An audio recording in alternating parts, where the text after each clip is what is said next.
عرب میں ایک عورت تھی، اس کا نام جعفر تھا۔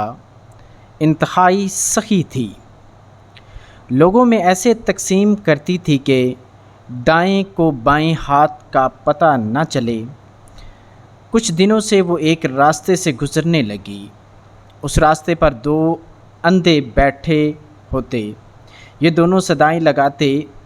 ایک کی صدا ہوتی، الہی مجھے اپنے فضل و کرم سے روزی عطا کر۔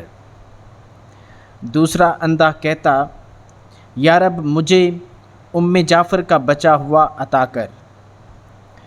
جعفر ان دونوں کی صدائیں سنتی اور دونوں کو عطا کرتی۔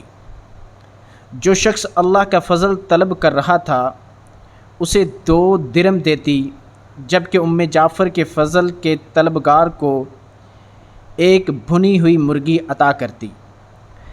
دلچسپ بات یہ ہے کہ جسے مرغی ملتی وہ اپنی مرغی دوسرے اندھے کو 2 درہم میں بیچ دیتا۔ کئی دنوں تک یہ سلسلہ چلتا رہا۔ ایک دن جعفر اس اندھے کے پاس آئی جو جعفر کا فضل طلب کرتا تھا اور اس سے سوال کرتا تھا، اور اس سے سوال کیا، کیا تمہیں 100 دینار ملے ہیں؟ اندھا حیران ہو گیا۔ اس نے کہا، نہیں، مجھے صرف ایک بھنی ہوئی مرغی ملتی تھی جو میں 2 درہم میں بیچ دیتا تھا۔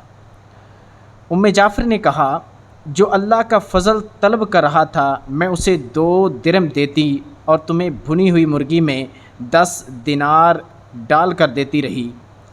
اندھے نے اپنا سر پیٹنا شروع کر دیا۔ وہ چیخنے اور چلانے لگا، ہائے میری کم بختی، کاش میں ایسا نہ کرتا، میں مارا گیا۔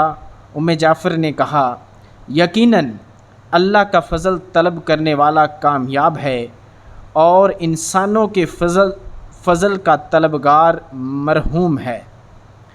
تو پیارے دوستو، امید ہے کہ یہ ویڈیو، یہ کہانی آپ کو پسند آئی ہوگی۔ اللہ نگہبان۔